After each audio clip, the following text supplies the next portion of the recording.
memperkenalkan nanti prodi baru, yakni prodi telekomunikasi, yang nanti juga akan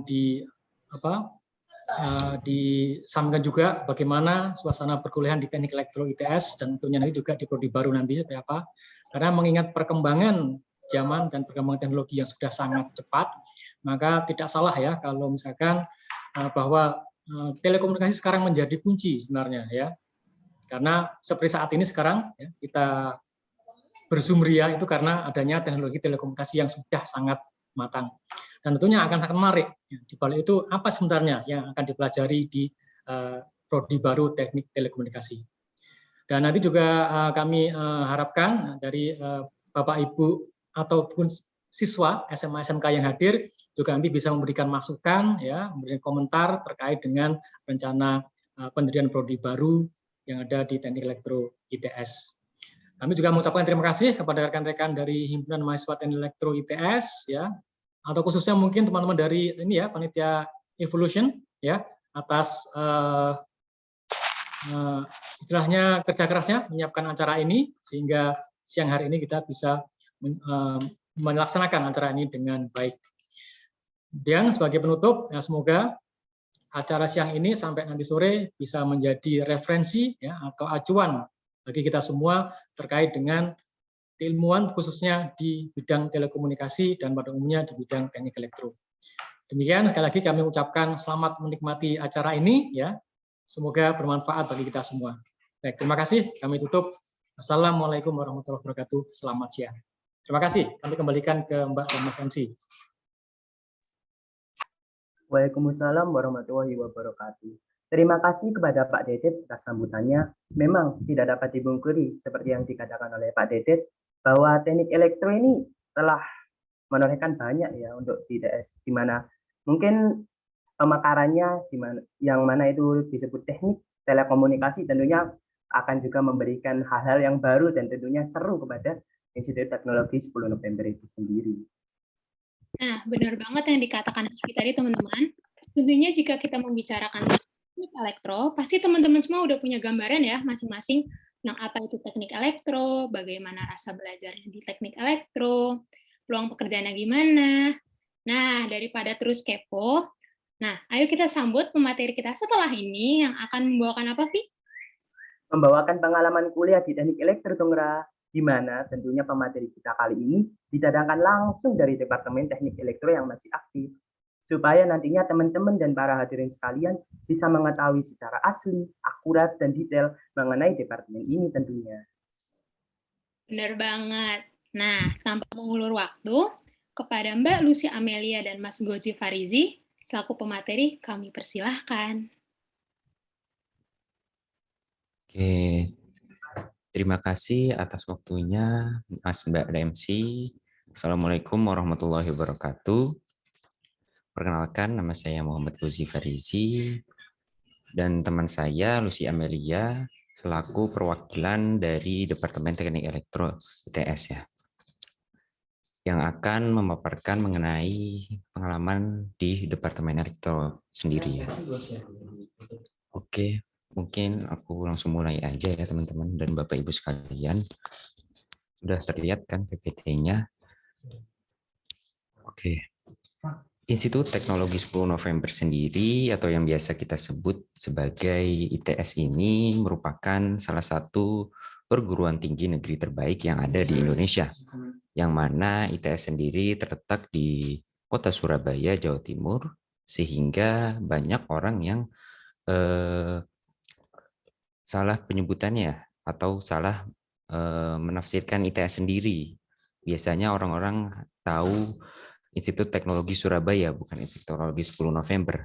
Nah, mungkin dari teman-teman atau Bapak Ibu sekalian di sini yang mempunyai keluarga atau teman-teman yang masih belum mengetahui kepanjangan dari kepanjangan dari ITS sendiri, bisa dibenarkan ya teman-teman. Atau mungkin dari teman-teman atau Bapak Ibu sekalian di sini baru tahu nih. Nah, mungkin sekarang harus dibenarkan lagi ya. Oke, next. Nah, mengapa ITS sendiri terbilang bahwasanya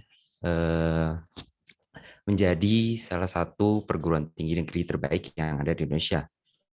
bisa kita lihat di sini teman-teman dan Bapak Ibu sekalian, bahwasanya ITS sendiri menduduki peringkat ke-6 di Indonesia menurut The World University Ranking pada tahun 2021, lalu menjadi peringkat pertama di Indonesia dan juga 64 di dunia pada THE Impact Ranking, lalu menjadi peringkat 3 juga di Indonesia menurut Times Higher Education pada tahun 2021, dan juga menjadi peringkat ketiga di Indonesia menurut Webometrics Ranking Web of Universities pada tahun 2021. Next. Nah, ITS juga menjadi PTNBH terbaik ya pada periode 2019 dan 2020 sampai 2021, dan juga menjadi peringkat ke-6 menurut Kementerian Riset dan Perguruan Tinggi pada tahun 2020. Dari segi reputasinya juga, ITS sudah terakreditasi secara nasional A oleh BAN PT, dan juga secara internasional ITS juga sudah terakreditasi oleh ABET, IABE, dan juga AUNQA. Nah, itu dari segi peringkat dan juga reputasi. Untuk dari segi lomba-lomba yang diikuti oleh para mahasiswa juga, ITS sering menjuarai lomba-lomba dari kancah nasional maupun internasional. Mungkin salah satu yang sangat ikonik sendiri dari perlombaan yang diikuti oleh para mahasiswa ITS yaitu lomba robot ya, yang dilaksanakan tiap tahunnya. Kemarin baru saja ITS menjuarai kontes robot Indonesia, dan secara internasional juga kemarin baru saja juga ITS menjuarai kontes robot Abu ya, yang dilaksanakan di Cina itu.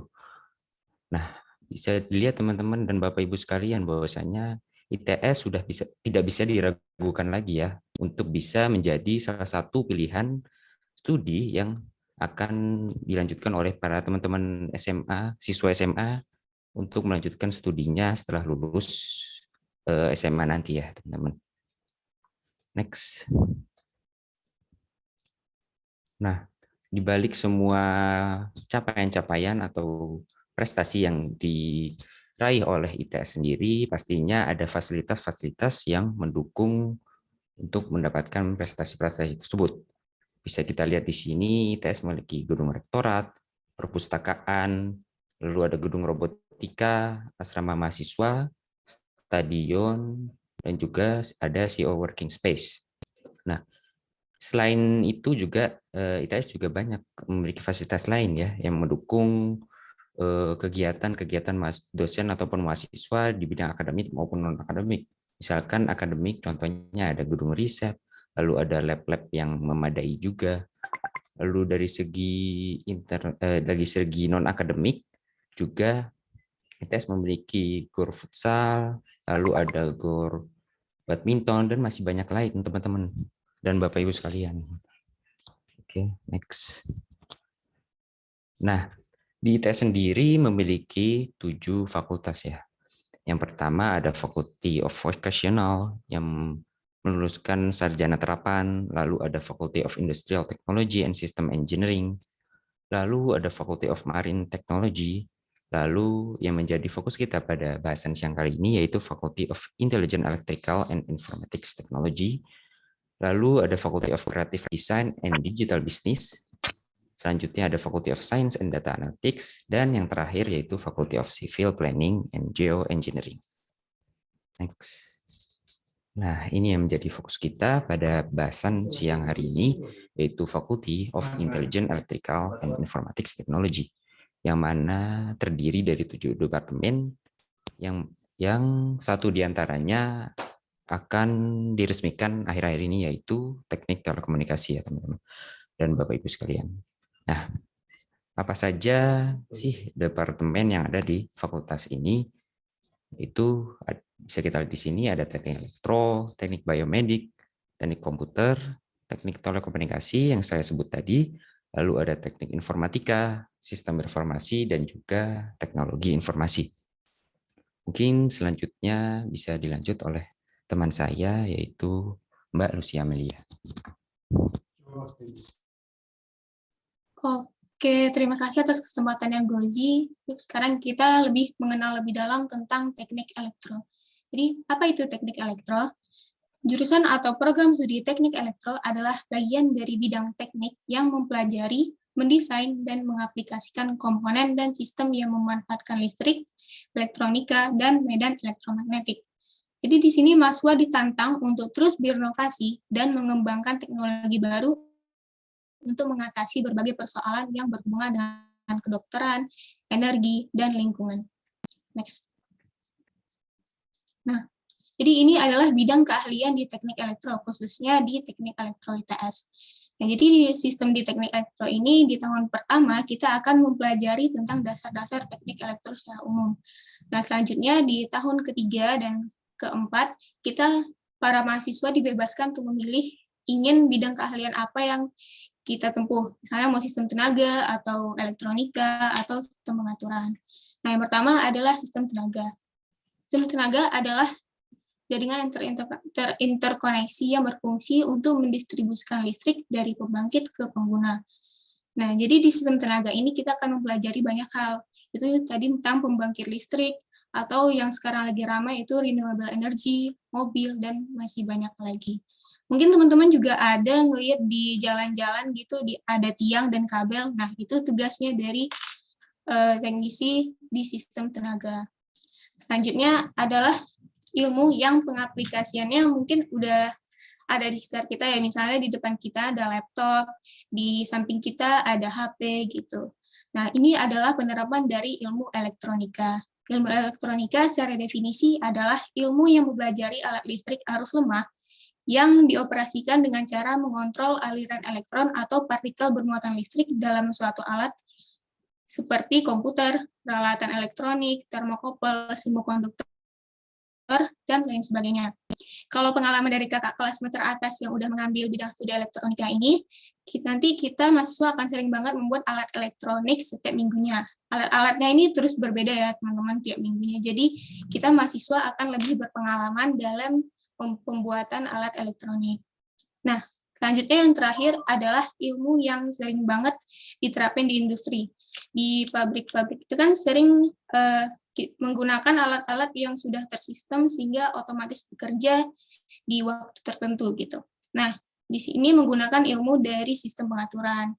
Di ilmu ini kita akan belajar bagaimana kita bisa merancang suatu sistem sehingga bisa berjalan sesuai dengan yang kita inginkan. Bagaimana komputasinya, terus juga kita belajar tentang menganalisis kemungkinan-kemungkinan yang akan terjadi sehingga kita bisa mengantisipasi sehingga sistemnya tetap aman dan sebagainya. Nah, setelah mendengar penjelasan tentang ketiga bidang keahlian di teknik elektro ini mungkin jadi bahan pikiran ya sama teman-teman. Gimana ya cara teknik elektro ITS ini mengajarkan pelajaran yang rumit ini di kondisi pandemi seperti ini gitu. Misalnya aja praktikumnya gimana sih gitu. Mungkin saya sedikit menceritakan ya pengalaman praktikum online di teknik elektro ITS. Jadi praktikum online di teknik elektro ITS ini mengandalkan software simulasi gitu teman-teman. Di software ini kita bisa merangkai dan menjalankan suatu rangkaian seakan-akan seperti merangkai dan menjalankan alat sungguhnya. Misalnya kita ambil contoh praktikum rangkaian listrik. Di praktikum ini kita akan merangkai suatu rangkaian dan menganalisisnya. Mungkin teman-teman yang SMA juga udah pernah praktikum yang rangkai listrik gitu ya. Misalnya di praktikum yang ingin membuktikan hukum Kirchhoff gitu. Nah, jadi di praktikum ini kita akan, misalnya kita ingin mengukur tegangan di suatu beban. Jadi di software ini kita susun komponen-komponennya, terus kita sambung-sambungin nih, pakai mouse gitu kita gambar-gambar. Nah, terus setelah udah semuanya tersambung, kita jalankan, terus sistemnya akan berjalan seakan-akan sudah seperti alat sebenarnya gitu. Dan dapat deh hasil pengukurannya. Nah, jadi dari hasil pengukuran ini,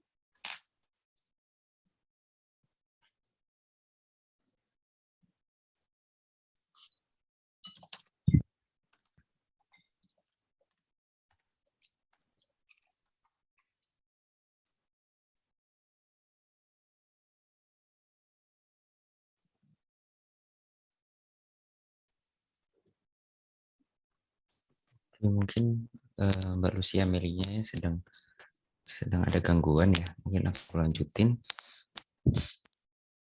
Mungkin di next saja. Oke. Apa saja sih perusahaan yang butuh teknik elektro nih? Nah, Dari perusahaan sendiri yaitu ada BUMN seperti Telkomsel, Indosat, Excel Axiata, Pertamina, Schlumberger, Freeport, PLN, Indonesia Power, Pembangkitan Jawa Bali atau PJB, Dirjen Ketenagalistrikan Kementerian Energi dan Sumber Daya Mineral, dan masih banyak lagi teman-teman yang butuh teknisi-teknisi dari sarjana teknik elektro sendiri. Next. Oke, mungkin itu saja yang dapat kami sampaikan selaku perwakilan dari Departemen Teknik Elektro. Kurang lebihnya mohon maaf. Wassalamualaikum warahmatullahi wabarakatuh. Saya kembalikan lagi ke Mbak dan Mas MC. Terima kasih kepada Lucy Amelia dan Muhammad Gozi Farizi telah berbagi kisah seputar Departemen Teknik Elektro.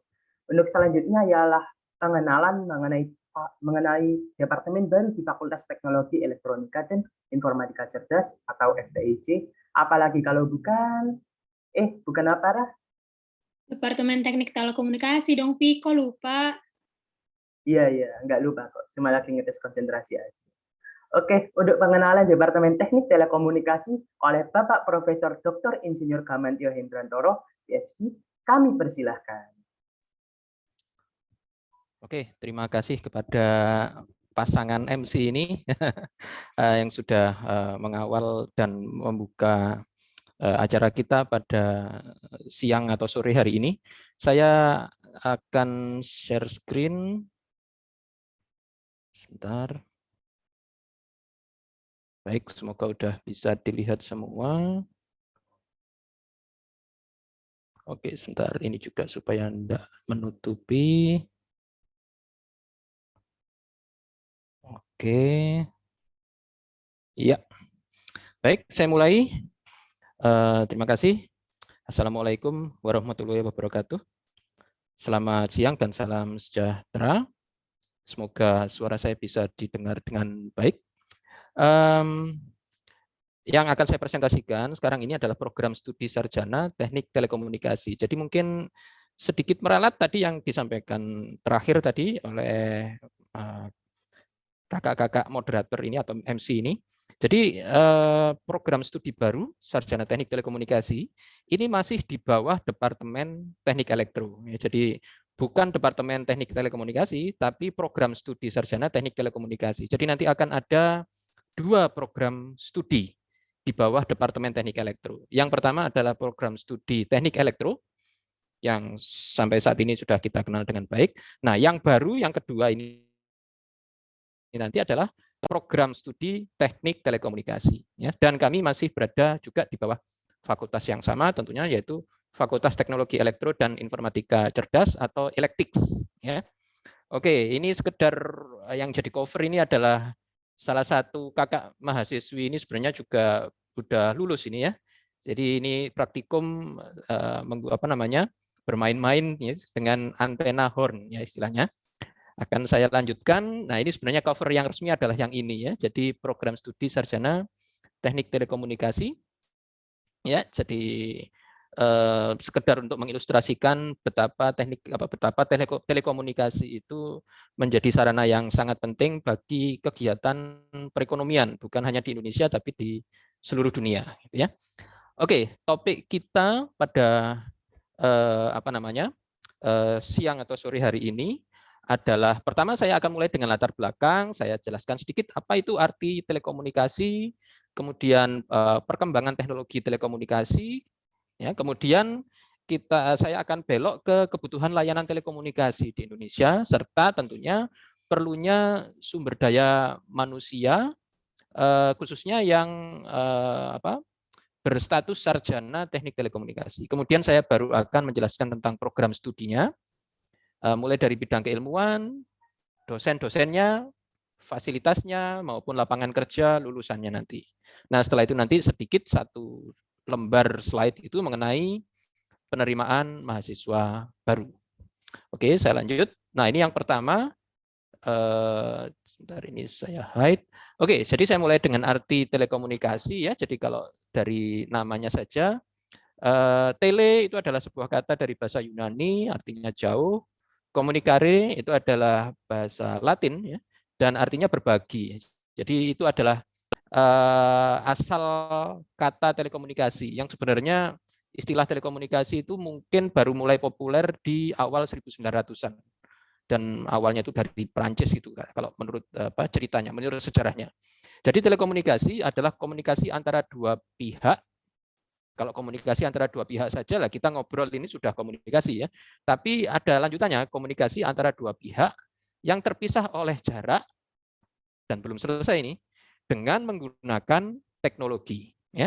Jadi itu yang menjadi semacam definisi dari telekomunikasi. Jadi kalau dilihat di sini elemen-elemen telekomunikasi itu tentunya ini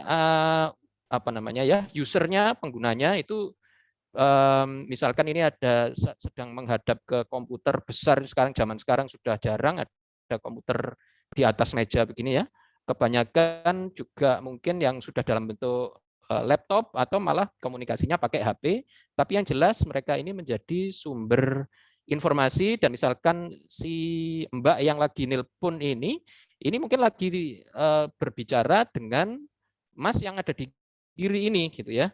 Dan ini mungkin yang satu di Surabaya, satunya di Jakarta gitu mungkin ya, melalui jarak yang sangat jauh dan menggunakan teknologi ya. Jadi supaya informasi berupa suara ya, suaranya si Mas dan si Mbak ini bisa saling mencapai masing-masing, maka tentunya harus diolah dulu ya. Jadi suara itu kalau kita teriak gitu, saya misalkan di Surabaya teriak nggak akan sampai suaranya di Jakarta ya. Jadi diubah dulu ke dalam bentuk arus listrik ya.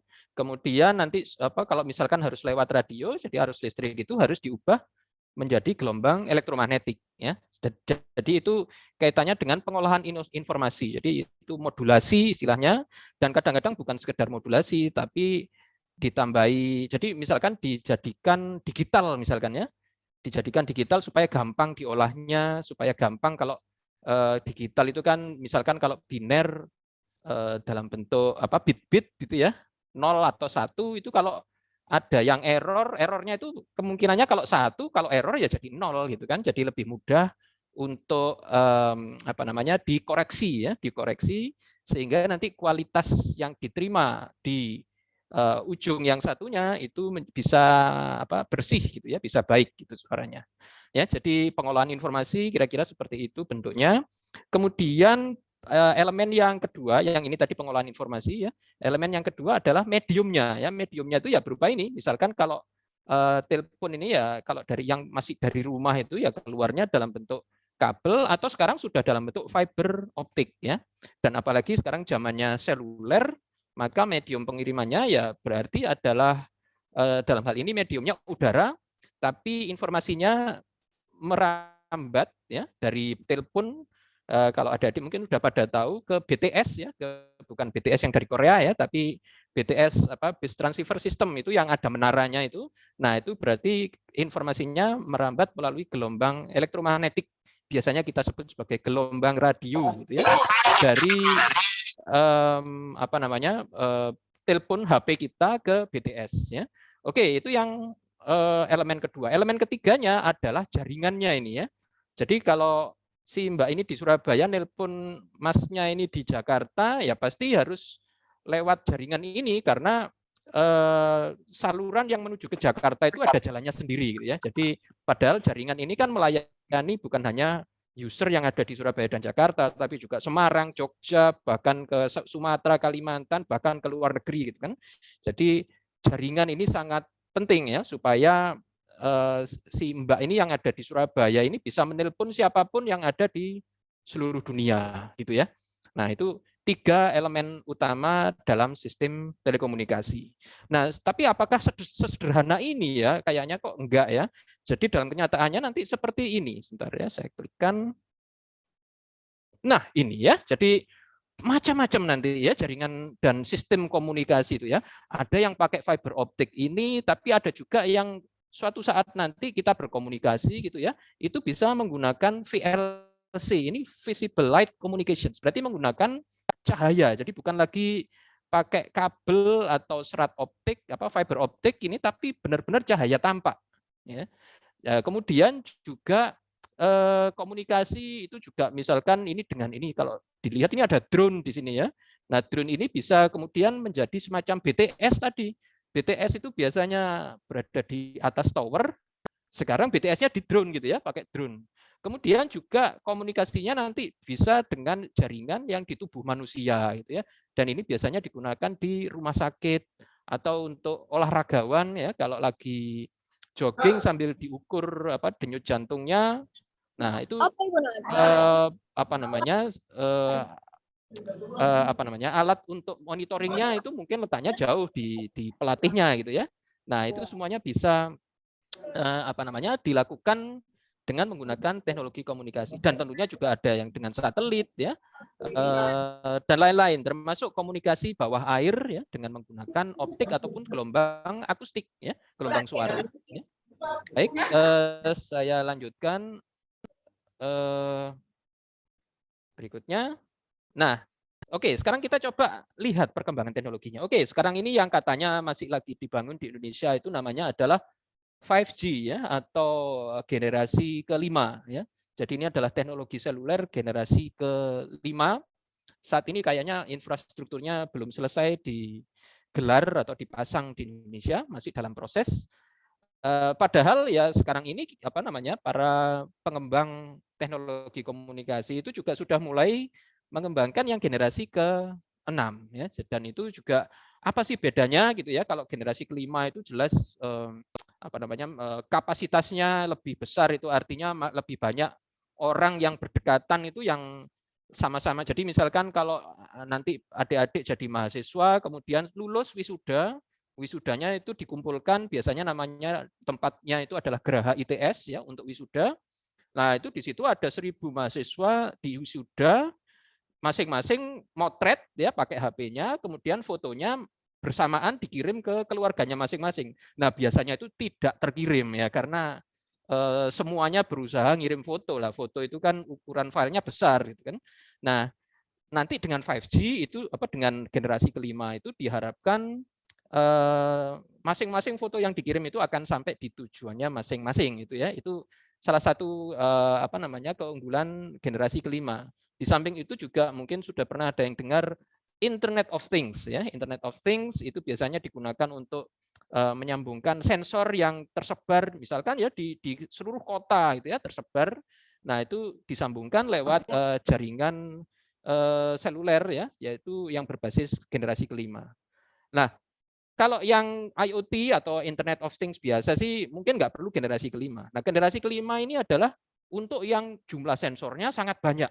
Misalkan mencakup satu kota gitu ya, yang biasanya kemudian kita sebut sebagai smart city ya. Jadi bukan city yang cerdas ya, tapi kota yang cerdas gitu. Jadi itu generasi kelima. Nah, kalau generasi keenam apa ini? 5 aja kita belum selesai memasang ini di Indonesia. Sudah mulai ada yang mengembangkan generasi ke-6. Nah, generasi ke-6 ini mengintegrasikan seluruh sistem komunikasi yang ada ya. Jadi tadi itu ada yang underwater ya, yang pakai akustik di bawah air ya, di laut misalkan. Kemudian ada yang menggunakan gelombang cahaya tampak tadi itu semuanya akan dirangkum jadi satu oleh generasi ke-6. Dan kalau kita lihat ini yang di kiri atas ini adalah peta perkembangan teknologi seluler ya. Jadi kita ini masih di 2021, ini kita ini sebenarnya masih mengalami proses perkembangan generasi ke-5 ya. Dan ini masih berkembang sampai nanti sekitar 2022-2023 ini ada istilahnya 5G advance ya. Jadi terus sampai 2025. Ini masih berkembang terus ini nanti. Sampai 2028 ini baru muncul 6G basic. Jadi masih dasarnya generasi ke-6, sehingga bisa dibayangkan sampai 2030 dan seterusnya ini sebenarnya teknologinya masih berkembang ya. Jadi kita lihat bahwa perkembangan teknologi seluler ini bisa sampai mungkin 15-20 tahun lagi gitu ya, masih berkembang. Dan tentunya industri yang dibutuhkan untuk merealisasikan itu juga harus terus berkembang ya. Oke, berikutnya apa? Nah, ini ya tadi yang saya bilang massive Internet of Things ya. Jadi Internet of Things ya itu berarti adik-adik mungkin tahu internet ya. Nah, sekarang yang tersambung ke internet itu adalah things atau perangkat atau peralatan ya. Jadi di baliknya peralatan ini sudah nggak ada orangnya gitu ya. Jadi beda dengan kalau kita main internet pakai HP. Nah, itu oke, HP itu things ya, HP itu juga benda gitu ya. Tapi di belakang HP itu ada kita lagi ngobrol, lagi ngetik WA dan seterusnya ya. Nah, ini ada kata-kata masif. Masif ini artinya banyak sekali. Nah, ini sebagai contoh tadi ya, ini sebuah kota ya, di mana nanti akan ada banyak sekali sensor, ada smoke detektor asap ya. Kemudian meteran listrik ya, kemudian ada ini ya kayak semacam detektor yang ditaruh di dalam tempat sampah ya. Jadi tempat sampah yang pintar gitu ya. Kemudian lampu ya, lampu jalan itu yang dikendalikan jam berapa harus sudah mati ya. Dan banyak lagi lainnya ya. Oke, jadi ini yang perkembangan teknologi yang terkait dengan IoT ya. Sekarang masif IoT namanya ya. Karena cakupannya sangat luas. Kemudian ada lagi namanya software defined network ya. Jadi software ini kan pasti perangkat lunak ini ya, pasti program ini ya. Tapi ini kok jaringan, jaringannya bisa diprogram? Iya, jadi kalau kita lihat kalau jaringan yang sampai saat ini yang sebelumnya ada ya, yang tradisional, itu setiap perangkat yang ada di jaringan itu bentuknya perangkat fisik ya. Nah, dalam perkembangan selanjutnya perangkat fisiknya itu dibuat yang umum ya atau generik gitu istilahnya ya, yang bisa diprogram begitu ya. Nah, kemudian setiap perangkat ini nanti bisa diprogram untuk menggantikan tiap-tiap elemen ya dalam jaringan yang ada di sebelah kiri tadi, yang konvensional tadi ya. Nah, dengan demikian nanti kita bisa merealisasikan apa yang disebut sebagai programmable network. Jadi artinya jaringan itu nanti, jaringan komunikasi, itu bisa diprogram, disesuaikan dengan layanan yang seperti apa yang diminta atau diinginkan oleh customer, oleh pelanggan. Ya.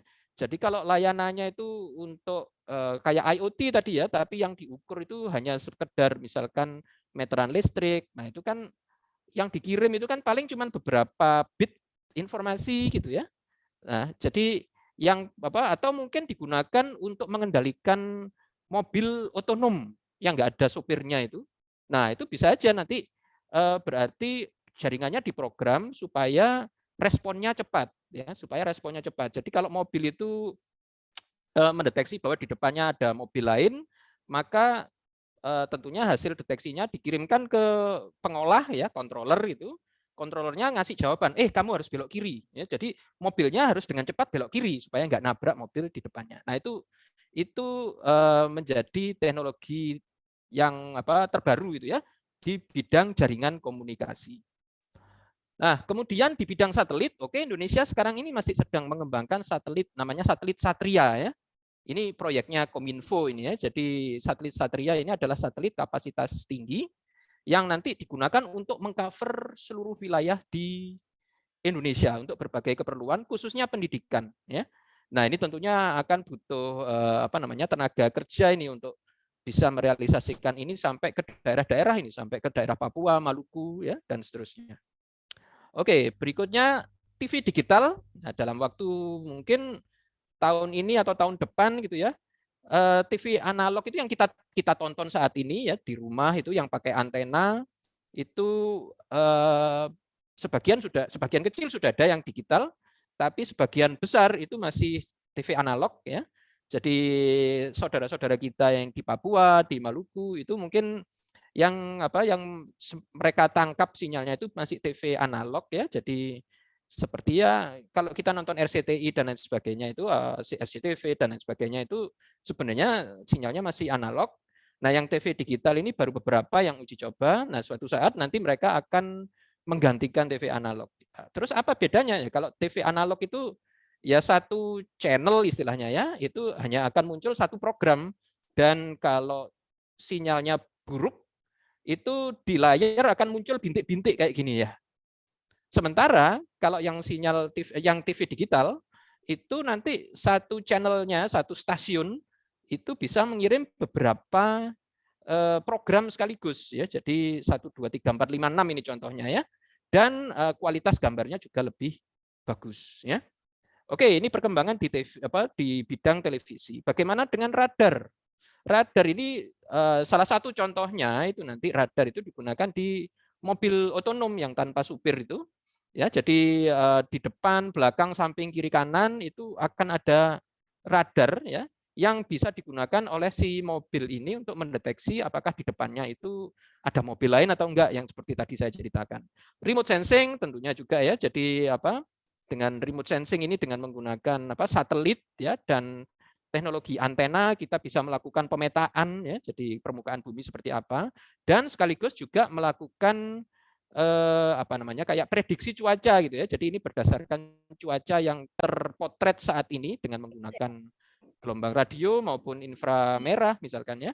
Kita bisa tahu di daerah mana sedang terjadi istilahnya penumpukan awan ya, karena ada suhu permukaan air laut. Nah, katanya gitu ya, kalau ramalan cuaca itu sedang tinggi, maka muncul sekelompok awan ya dan seterusnya. Itu kelihatan dari citra satelit ya. Ini yang saya tunjukkan di bagian bawah ini adalah citra satelit yang ditangkap dengan, kalau ini kayaknya dengan inframerah kalau yang ini.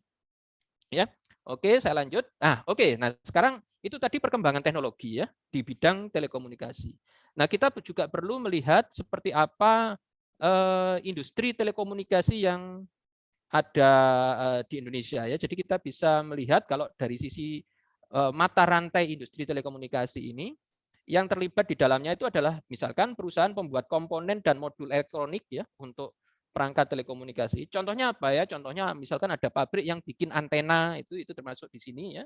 Kemudian perusahaan pembuat perangkat keras dan lunak ya. Jadi ini misalkan yang bikin pemancar ya, bikin penerima, bikin sentral ya. Juga mungkin bikin kabel serat optik ya dan lain sebagainya. Kemudian ada service provider. Nah, ini termasuk diantaranya operator seluler ya, atau internet service provider. Demikian juga stasiun radio maupun stasiun TV ya. Kemudian end user, end user kita masing-masing mungkin sudah punya HP dan di rumah mungkin juga sudah langganan internet ya.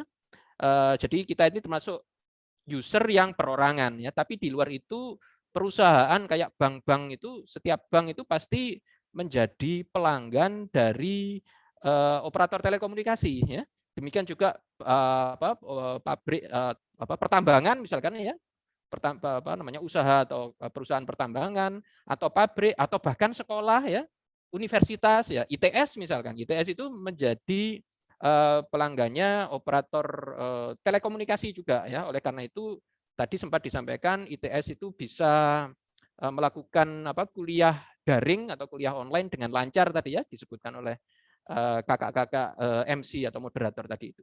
Nah, di luar itu karena tadi ada TV digital, maka muncul di sini ada namanya content manager. Ini misalkan adik-adik pernah melihat TV kabel ya. Jadi perusahaan TV yang menawarkan lebih dari satu stasiun ya untuk bisa langsung dilihat gitu ya. Nah, sebenarnya yang TV digital tadi juga seperti TV kabel ya. Cuman kalau TV kabel biasanya lewat kabel tembaga atau serat optik atau lewat satelit. Nah, yang digital TV ini misalkan yang lewat gelombang radio biasa ya. Jadi ada pemancarnya begitu. Kemudian content provider ini tentunya yang terkait dengan production house yang bikin konten ya, yang bikin konten entertainment, informasi ya, berita gitu dan lain sebagainya. Service provider di sini maksudnya ya kayak Gojek, Tokopedia, Traveloka dan lain sebagainya. Network provider ini contohnya adalah PT Telkom ya, PT Indosat ya, dan lain sebagainya ya, semua penyedia infrastruktur jaringan itu ya. Jadi ini sebenarnya gambaran dari industri telekomunikasi di Indonesia ya. Oke, saya lanjut. Nah, kita coba melihat sekarang kondisi di Indonesia ya. Jadi pembangunan infrastruktur telekomunikasi di Indonesia. Kita melihat bahwa ini yang saya cantumkan di sini saya ambil dari laporan tahunannya Kementerian Kominfo ini ya. Jadi cakupan sinyal 4G di Indonesia ya. Ini ternyata belum merata ya. Jadi kalau kita lihat warna hijaunya ini ya, lokasi yang sudah tercover, tercakup oleh 4G atau 4G ya, itu ternyata ya belum sampai seluruh Indonesia. Bahkan kalau kita lihat daerah Kalimantan ini masih ada lubang besar ini di tengahnya ini, juga Papua ya. Papua ini masih sedikit hijaunya malah ya. Nah, 4G aja belum seluruhnya tercakup seluruh Indonesia kan, apalagi 5G ya. Jadi nanti kita tentunya akan banyak membutuhkan tenaga-tenaga di bidang telekomunikasi ya untuk bisa ikut berkontribusi dalam melakukan pemerataan layanan telekomunikasi ini di Indonesia. Demikian juga kalau kita lihat siaran televisi itu ya. Jadi kalau kita lihat di Surabaya atau Jawa Timur ini ada cukup banyak ini stasiun TV, sekitar 174, mungkin nggak begitu terbaca ya karena angkanya kecil ya. Ini 174 satu provinsi ya. Padahal kalau dilihat Papua segini besar, ini baru ada 25 stasiun TV. Jadi kan masih sangat kecil. Padahal TV itu merupakan salah satu upaya untuk menjadi sebuah saluran penyampaian informasi kan sebenarnya. Ya. Oke, jadi kita lihat bahwa sebenarnya masih belum merata juga kalau dari sisi siaran televisi ya di seluruh Indonesia. Nah, artinya apa? Artinya berarti memang tenaga di bidang teknik telekomunikasi itu masih sangat diperlukan ya. Ada talenta-talenta baru ya untuk bisa berkontribusi di situ. Oke, saya lanjut. Nah, kebutuhan ini penting ini ya. Jadi kebutuhan tenaga kerja bidang ICT ya. Kalau ICT itu kan sebenarnya information and C-nya, C-nya itu sebenarnya kan communications ya. Jadi itu telekomunikasi letaknya di situ ya. Jadi ini teknologi informasi dan telekomunikasi sebenarnya. Ya. Dan ini saya juga mengutip dari laporan tahunannya Kominfo ya, bahwa ini ya di dalam kotak hijau ini diperkirakan Indonesia akan membutuhkan sebanyak 15,2 juta SDM ya di bidang TIK dengan rata-rata kebutuhan per tahunnya sekitar lebih dari 700.000 ya. Nah, ini untuk enterprise yaitu perusahaan besar itu ya atau startup. Jadi misalkan kalau adik-adik nanti setelah selesai lulus jadi sarjana di bidang telekomunikasi mau bikin startup ya, dan startup ini sekarang besar sekali peluangnya karena ada perkembangan teknologi yang pesat tadi itu ya. Ya. Oke, nah ini kalau kita lihat ya kebutuhan SDM di bidang ICT ya, jadi sumber daya manusia di bidang ICT kalau untuk perusahaan baru gitu ya, itu hampir sekitar lebih dari 300.000 ya per tahunnya ya. Kemudian ini di dalam yang kanan bawah ini kita bisa melihat bahwa misalkan ini ya network engineer ini jadi ahli jaringan ini diperlukan sampai 13.000 ya. IoT spesialis ini ya yang ahlinya IoT tadi itu Internet of Things itu sampai 7.000-an ya, dan kalau kita lihat ke bawah ini cukup banyak ini ya sampai misalkan ICT ya, jadi yang di bawah-bawah ini ya, ini semuanya sangat dibutuhkan di Indonesia. Nah, sekarang kita mulai memperkenalkan program studi teknik telekomunikasi ITS ya. Sudah jelas ya tadi dari apa yang kita paparkan sebelumnya, kita bahas di depan tadi, tujuan program studi ini sudah jelas, yaitu menghasilkan lulusan sarjana teknik ya dengan kompetensi inti di bidang telekomunikasi yang meliputi broadband wireless communications ya, jadi telekomunikasi wireless atau nirkabel, broadband ya, broadband itu berarti yang kapasitasnya tinggi, yang bisa dengan mudah dipakai untuk misalkan video conference ya, kayak kalau kita misalkan sekolah kelasnya dari rumah, nah itu berarti pakai HP atau pakai laptop gitu. Gimana caranya supaya nggak putus atau koneksinya stabil ya. Kalau sekarang ini kan masih belum sempurna ya. Nah kita ingin nanti sarjana teknik yang lulus dari program studi ini bisa ikut menyelesaikan atau mendesain solusi untuk permasalahan seperti itu ya. Kemudian jaringan yang programmable tadi ya, bisa diprogram. Elektronika komunikasi ini terkait dengan desain pemancar, penerima dan lain sebagainya. Multimedia signal processing ini yang terkait dengan pengolahan informasi tadi. Dan ada banyak pilihan peminatan nanti kalau sudah masuk di dalamnya ya. Nah, kurikulumnya kayak apa? Fondasinya tetap adik-adik ya, matematika dan fisika itu yang sangat diperlukan untuk bisa memahami ilmu yang nantinya akan dipelajari di tingkat-tingkat berikutnya ya. Jadi nanti ada elektronika dasar ya dan medan elektromagnetik. Tapi nanti juga ini akan terus dikembangkan sampai adik-adik menguasai elektronika telekomunikasi dan contohnya misalkan desain antena misalkan ya. Kemudian dari sisi pemrograman ya atau coding istilahnya ya, dan teori dasar jaringan Ini supaya adik-adik nanti sudah punya bekal cukup sampai bisa memahami software defined network. Ya. Kemudian pengolahan sinyal ya. Tadi saya sempat bilang kalau komunikasi ini ya harusnya sudah sinyalnya sudah digital gitu ya, sudah bukan analog lagi. Ya, jadi adik-adik mempelajari dasarnya di sini pengolahan sinyal digital, kemudian bisa dikembangkan sampai menuju ke komunikasi yang kapasitas tinggi tadi ya, komunikasi broadband dan pengolahan sinyal multimedia. Ya, sekarang sinyal yang diolah di sini adalah sinyal multimedia, jadi seperti video, citra, gambar ya, gambar, suara ya, dan suara itu juga termasuk musik gitu ya, dan seterusnya. Nah, ini adalah yang utama. Nanti adik-adik setelah menyelesaikan ini semua, ada bidang peminatan yang bisa diambil. Jadi misalkan apakah itu bidang jaringan, apakah itu sistem komunikasi, apakah itu radar, atau penyiaran, atau pengolahan sinyal. Ya, jadi ini semuanya adalah secara garis besar saja ya, kurikulum yang nanti diajarkan kepada seorang mahasiswa program studi teknik telekomunikasi. Ya.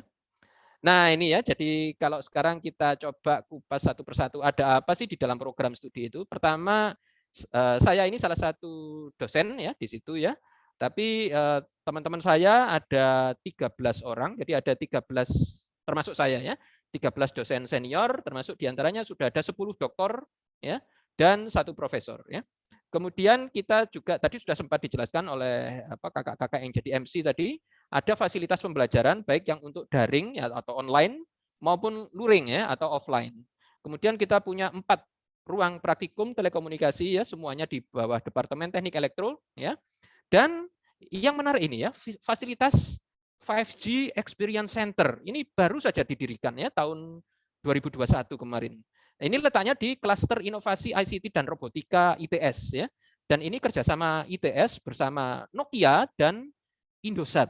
Ya. Nah ini contoh kegiatannya ya. Jadi ini kita akan sering mengadakan pelatihan di sini, bahkan mungkin praktikum juga kita lakukan di sini. Yang nggak kelihatan di gambar ini adalah bahwa sebenarnya ada pemancar dan penerima dari BTS ya, dari base station 5G ya di di 5G Experience Center ini. Kebetulan yang ditunjukkan di sini pelatihan ya dengan ada instruktur gini mengenai bentuk sinyal gitu ya, pengukuran sinyal gelombang radio ya. Kemudian ini juga ada praktikum dan kalau saya tidak salah malah ini skripsi sebenarnya ini ya. Jadi Mbak ini mengerjakan skripsi dengan menggunakan perangkat software defined radio. Radio yang pemancar penerima yang bisa diprogram juga ya. Jadi ini yang dikerjakan oleh Mbak ini mahasiswi ini juga sebenarnya udah barusan lulus gitu ya. Nah, ini adalah kegiatan umum gitu ya kalau ada kelompok mahasiswa melakukan skripsi ya, biasanya skripsinya kita bikin dalam sebuah grup gitu ya. Nah ini diskusi bersama dengan dosennya. Kebetulan ini saya ya, jadi mungkin nggak begitu mengenal kok beda ini ya dengan yang muncul di layar. Oke, kita lanjut ya berikutnya. Nah, apalagi yang ada di program studi teknik telekomunikasi? Kita juga punya yang namanya 3 kelompok riset atau kita sebut biasanya sebagai lab-based education. Jadi pendidikannya berbasis lab. Jadi nanti adik-adik ya kalau diterima gitu bisa aktif di lab ya untuk otak-atik segala macam yang ada di situ untuk ngobrol, untuk berinovasi gitu ya. Misalkan ikut program kreativitas mahasiswa ya yang tingkat nasional itu ya baru-baru ini ada satu tim dari ITS yang asalnya adalah dari bidang telekomunikasi yang berhasil mendapatkan medali emas di PIMNAS ya, Pekan Ilmiah Mahasiswa Nasional ya tahun 2021 kemarin ya. Dan ini 3 kelompok riset atau lab based education ini meliputi jaringan telekomunikasi, komunikasi multimedia serta antena dan propagasi ya. Kemudian kita juga punya kerjasama dengan industri ya, dalam hal ini dengan PT Inti, PT 247, PT Nokia dan PT Indosat serta ada beberapa industri lainnya, dan adik-adik nanti bisa magang di situ. Nah, barangkali juga sudah sering dengar MBKM, ya, Merdeka Belajar Kampus Merdeka. Maka nanti kegiatan magangnya bisa dikonversi jadi mata kuliah. Ya. Jadi magangnya bisa dilakukan di mitra-mitra industri itu tadi. Ya. Di samping itu nanti yang dari industri itu juga akan menjadi dosen gitu ya, instruktur dari perkuliahan ya. Kuliah gitu ya, misalkan ada mata kuliah, ini contohnya ya, jadi di bawah ini ada contoh Pak Bayu ini dari Indosat ini memberikan kuliah di mata kuliah teknologi komunikasi 5G dan juga di rekayasa sistem telekomunikasi. Ya. Jadi ini contohnya. Kemudian kerjasama pendidikan dan riset dengan universitas mitra luar negeri, kita punya beberapa mitra. Ya. Jadi sekali lagi ini ada Mbak mahasiswi ya juga melakukan praktikum di laboratorium, dan ini suasana ujian skripsi ya, kita menyebutnya sebagai ujian tugas akhir ya. Jadi seperti ini ya. Semoga bisa dibayangkan nanti adik-adik berapa tahun ke depan barangkali juga akan mengalami yang seperti ini ya. Kemudian saya rasa ini yang terakhir kita lihat. Oh ya, ini ada satu slide terkait dengan penerimaan mahasiswa untuk angkatan atau tahun ajaran 2022-2023 ya. Jadi kita rencanakan dalam tahun ajaran 2022-2023 program studi Teknik Telekomunikasi ITS itu akan menerima pendaftar ya lulusan SMA dengan kapasitas 40 kursi. Jadi satu kelas ya. Dan kalau untuk SNMPTN mungkin kita udah telat, kita akan coba mengejar melalui SBMPTN dan juga program kemitraan dan mandiri. Ya, ini yang kita rencanakan. Jadi penerimaan mahasiswa bisa dimulai pada tahun ini. Ya.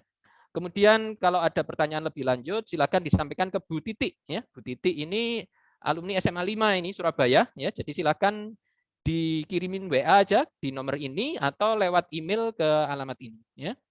Juga nanti masih ada satu event lagi ya. Jadi tanggal 15 Januari 2022 itu akan ada kuliah teknologi komunikasi 5G atau 5G ya.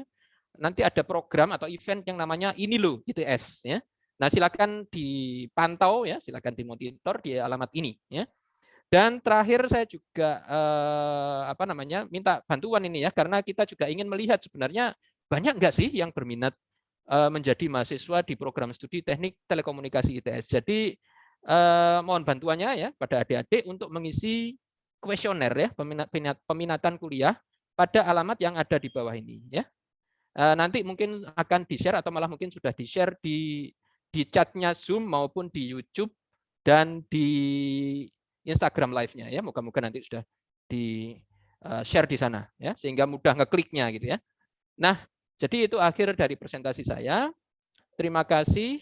Sampai jumpa di ITS. Jadi yang sebelah kanan ini adalah foto para mahasiswa bidang telekomunikasi yang sebelumnya itu masih tergabung dalam program studi teknik elektro ya. Ini waktu wisuda ya oke lah kita foto bareng gitu ya di sini. Moga-moga adik-adik nanti juga bisa seperti ini ya. Demikian dari saya ucapkan terima kasih. Wassalamualaikum warahmatullahi wabarakatuh. Saya kembalikan pada MC ya. Terima kasih. Waalaikumsalam warahmatullahi wabarakatuh. Terima kasih banyak Pak Gamantio atas pemaparannya. Setelah mengenai apa itu teknik elektro serta salah satu program studi baru di dalamnya, yakni program studi teknik telekomunikasi, tentunya dari teman-teman dan para hadirin sudah mengantongi 1, 2, atau lebih pertanyaan yang terlintas di benak kepala. Daripada keterusan penasaran, boleh banget nih bagi para hadirin dan teman-teman untuk langsung ditanyakan, dapat berupa raising jika berada di Zoom Meetings, atau cukup mengajukan pertanyaan di kolom komentar baik di platform Zoom Meetings, YouTube Live, ataupun Instagram Live. Yes, benar banget teman-teman. Untuk teman-teman yang masih kepo nih atau penasaran tentang teknik elektro atau teknik telekomunikasi, bisa langsung ditanyakan ke speaker kita. Dan aku mau ngingetin untuk teman-teman semua untuk jangan lupa isi form survei Departemen Teknik Elektro yang ada di kolom chat. Oke. Nah, sepertinya udah ada pertanyaan ya, Hashfi ya? Iya, sudah ada pertanyaan. Dari YouTube untuk Bapak Gamantio, ada pertanyaan nih Pak dari Aloysius Krishna. Nah, dia bilang, izin bertanya Prof. Gamantio, apakah ke depannya jika telekomunikasi menjadi departemen sendiri, maka apakah ada rencana penambahan jumlah laboratorium telekomunikasi? Apakah 5G ECA akan jadi lab juga? Gimana Bapak? Oke, langsung saya jawab ya. Jadi di awal presentasi tadi mungkin Krishna tadi mungkin nggak sempat mengikuti. Di awalnya tadi sudah sempat saya sampaikan bahwa ini teknik telekomunikasi ini adalah program studi ya, jadi bukan departemen. Jadi saat ini Departemen Teknik Elektro ITS itu hanya punya satu program studi, yaitu program studi teknik elektro, ya, program studi sarjana teknik elektro. Ya. Nah sekarang Departemen Teknik Elektro ITS akan segera punya program studi baru, sehingga nanti total ada 2 program studi sarjana. Jadi yang pertama tetap program studi sarjana teknik elektro, yang kedua adalah program studi sarjana teknik telekomunikasi. Ya, jadi kita nggak akan jadi departemen, tapi tetap jadi program studi barengan dengan program studi teknik elektro di bawah departemen yang sama, di mana departemennya ya namanya adalah Departemen Teknik Elektro. Ya, jadi kalau misalkan adik-adik udah tahu misalkan ya bahwa di dalam teknik elektro itu sebenarnya sekarang ini ya, jadi kemarin ya sebelum ada program studi baru ini, kemarinnya itu Departemen Teknik Elektro atau program studi teknik elektro itu punya 4 bidang studi gitu ya. Jadi ada bidang studi sistem tenaga, bidang studi sistem pengaturan, bidang studi elektronika, dan bidang studi teknik telekomunikasi. Nah, sekarang bidang studi teknik telekomunikasi ini mencoba mendirikan program studi sendiri, yaitu program studi teknik telekomunikasi, sehingga di dalam program studi teknik elektro ada tinggal 3 bidang studi, yaitu sistem tenaga, elektronika, dan sistem pengaturan. Tapi 2 program studi ini masih dinaungi oleh Departemen Teknik Elektro ITS. Ya, jadi itu jawaban untuk pertanyaan pertama. Yang kedua, apakah lab akan bertambah? Nah, sekarang labnya itu sudah ada 4, jadi ini malah mungkin sudah cukup banyak ini sebagai sebuah program studi ya. Dan istilahnya itu kalau dari sisi ruangan ya, ruangan itu ada 4 ya yang digunakan untuk kegiatan lab ya. Tapi kalau dari sisi kelompok belajar, kelompok riset gitu ya, kelompok riset lah kan ya. Jadi biasanya kita sebut sebagai grup riset. Itu ada 3 jalur utama, yaitu pertama adalah jaringan telekomunikasi, yang kedua adalah komunikasi multimedia, dan yang ketiga adalah antena dan propagasi ya. Nanti kita lihat ya, sementara ini kita merasa bahwa 3 itu sudah cukup. Misalkan kalau kita mau mengembangkan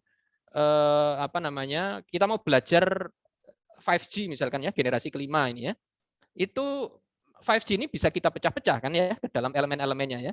Jadi kalau yang terkait dengan elemen komunikasi radionya misalkan ya, antara HP dengan base station atau BTS tadi itu ya, atau antara sebuah sensor ya, sebuah sensor yang nanti bisa berkomunikasi dengan entah itu dengan akses poinnya Wi-Fi atau Wi-Fi itu ya, atau dengan BTS gitu ya, itu akan dipelajari kalau terkaitannya dengan pemancar, penerima juga perambatan gelombang radionya itu di antena dan propagasi ya. Tapi kalau masalah modulasi ya, bahwa modulasinya pakai UFDM atau pakai modulasi yang sederhana dan seterusnya, perlu dikasih bit-bit tambahan untuk pengamanan security misalkan ya, untuk meningkatkan security-nya. Nah, itu adalah urusannya bidang komunikasi multimedia.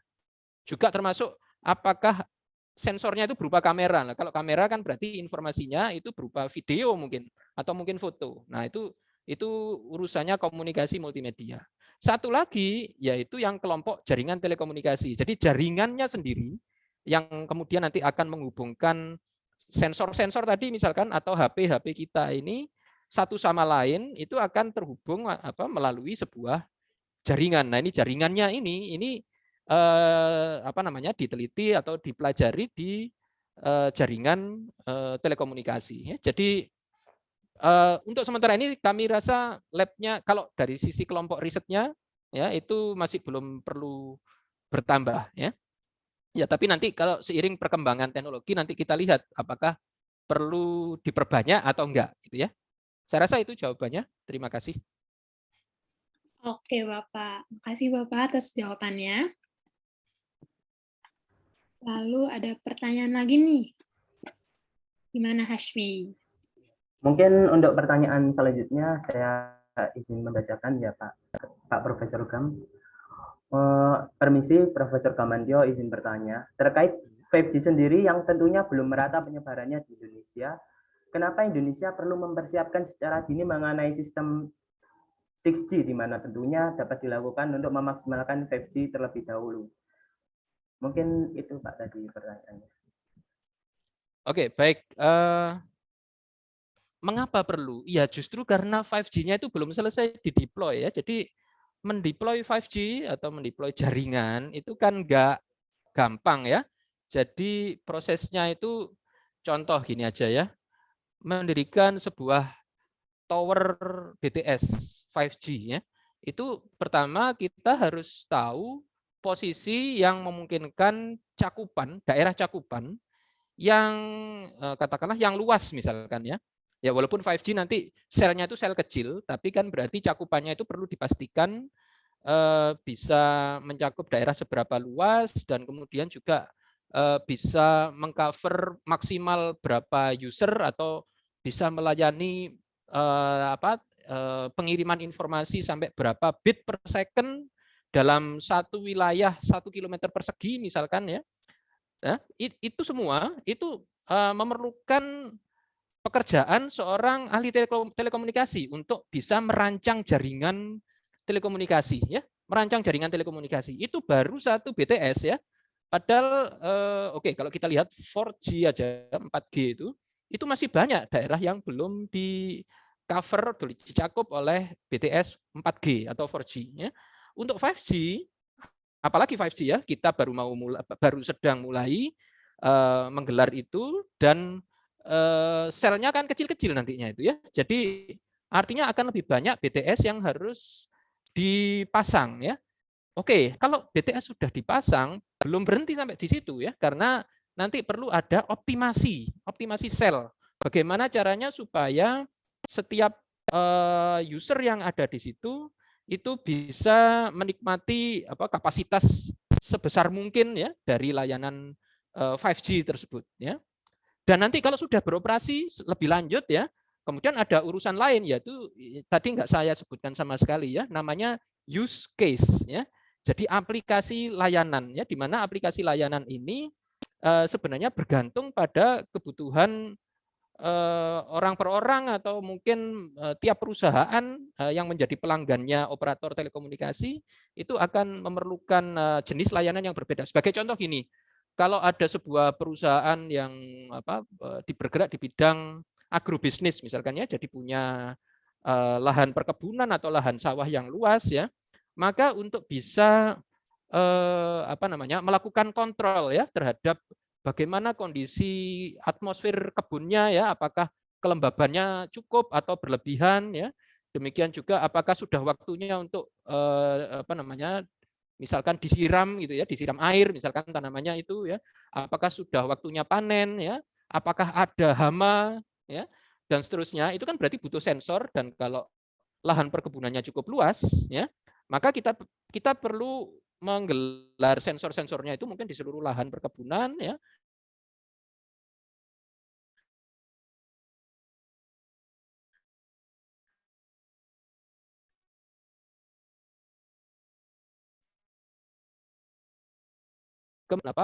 Kontrol ya, mengambil tindakan begitu. Dan kalau jumlah sensornya sangat banyak ya, maka ini berarti perlu desain, ini perlu ada yang mendesain yang kayak gini. Ini baru perkebunan ya. Tadi sudah sempat saya tunjukkan smart city ya. Smart city itu nanti juga akan memerlukan desainer-desainer seperti itu. Jadi dari setiap tahap pengembangan jaringan 5G itu di situ dibutuhkan peran seorang sarjana teknik telekomunikasi. Nggak sembarangan pakar, nggak sembarangan orang bisa mendesain jaringan seluler misalkan seperti tadi ya. Jadi bukan sekedar taruh BTS pasti jalan, nggak bisa kayak itu ya. Itu juga BTS-nya pertama tadi cakupannya ya, terkait dengan cakupan radio ya. Nah itu harus dipastikan sesuai yang diinginkan. Kemudian kapasitasnya itu berarti nanti terkait dengan orang bidang jaringan telekomunikasi mau diberi seberapa besar kapasitasnya. Masalahnya mungkin misalkan ada suatu daerah yang kalau pagi itu rame, jadi kayak perkantoran misalkan ya, perkantoran itu kalau pagi rame. Tapi kalau malam begitu sore gitu, orang-orangnya udah pada pulang gitu kan, misalkan, sehingga daerahnya jadi kosong. Nah, dalam hal ini kan berarti perlu ada apa namanya semacam ya tadi itu pemrograman gitu ya. Dan ini yang tahu hal seperti itu, yang bisa melakukan hal seperti itu adalah orang di bidang telekomunikasi. Ya, ini sebagai gambaran saja ya. Demikian saya rasa dari saya. Terima kasih.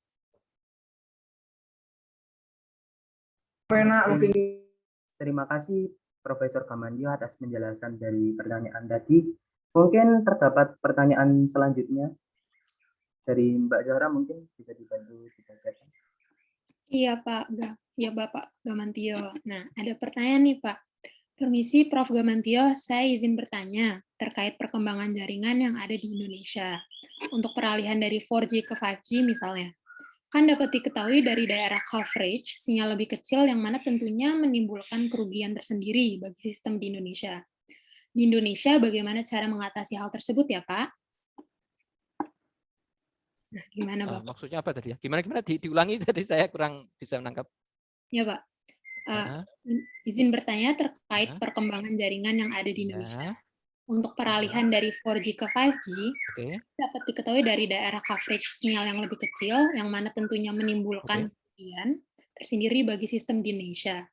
Di Indonesia, bagaimana cara mengatasi hal tersebut ya Pak? Oke, jadi gini, 5G itu sendiri didesain untuk beroperasi dalam dua, secara garis besar ya, dalam dua kondisi. Ya. Ini jadi malah kayak kuliah 5G. Oke, baik, saya nggak apa-apa, saya jawab aja. Jadi 5G itu sendiri dirancang untuk bisa beroperasi sendiri. Jadi misalkan ada suatu daerah yang belum pernah tersentuh oleh 4G misalkan ya. Nah, di situ kita bisa membangun jaringan 5G. Karena memang daerahnya belum pernah punya jaringan ya. Nah, yang seperti ini kita biasanya sebut sebagai 5G yang stand alone gitu ya, yang berdiri sendirian gitu di situ. Nah, satu lagi adalah kalau di daerah tersebut sudah ada 4G ya, tapi mungkin diinginkan di daerah tersebut bisa merasakan manfaat yang hanya bisa diberikan oleh 5G karena belum bisa dipenuhi oleh 4G ya. Maka bisa saja nanti jaringannya itu dikombinasi ya antara misalkan jaringannya itu menggunakan jaringan milik 5G tapi BTS 4G-nya itu tetap digunakan atau sebaliknya gitu ya, atau sama-sama gini misalkan jaringannya tetap pakai 4G tapi BTS-nya yang 4G maupun 5G tetap sama-sama dioperasikan ya. Nah, ini juga strategi transisi ini tentunya miliknya regulator atau pemerintah gitu ya, miliknya pemerintah. Tapi bisa kita bayangkan kan bahwa kan tidak serta-merta semua penduduk itu ketika 5G atau 5G itu nanti sudah beroperasi, semuanya akan punya punya waktu gitu ya untuk menukar HP-nya yang hanya bisa 4G dengan HP yang sudah bisa 5G gitu kan ya. Jadi artinya untuk tetap mengakomodasi orang-orang yang masih bertahan pakai HP 4G supaya masih bisa berkomunikasi, ya maka biasanya BTS yang 4G itu juga masih akan dioperasikan gitu ya. Jadi dalam hal ini di mana teknologi 5G ini dikombinasi dengan 4G ya di suatu daerah yang sebelumnya memang sudah ada jaringan 4G, itu biasanya istilahnya disebut sebagai non stand alone. Ya, jadi ya tidak berdiri sendiri nanti 5G-nya tapi akan dikombinasi dengan jaringan 4G yang sudah ada di situ. Saya rasa itu ya jawabannya. Terima kasih. Terima kasih Profesor Gamantio atas jawabannya. Mungkin ini ada pertanyaan satu lagi nih, Prof. Tapi ya, terkait pendaftaran di waktu SBM besok dan seterusnya. Mungkin saya izin langsung membacakan pertanyaannya aja ya, Prof. Izin bertanya, Profesor Gamantio, untuk pendaftaran pada waktu SBM itu bagaimana ya, Pak? Apakah nanti pilihan program studi itu sudah ada opsi yang berbeda dari teknik elektro atau hanya terdapat pilihan Departemen Teknik Elektro yang mana pembagian program studi baru dilakukan setelah diterima di departemen tersebut? Terima kasih Profesor, mohon maaf karena butuh penjelasan lebih lanjut. Mungkin terima kasih, ini pertanyaan yang bagus. Jadi jawabannya begini. Yang nama-namanya keluar di SBMPTN itu sebenarnya ya itu bukan departemen tapi program studi.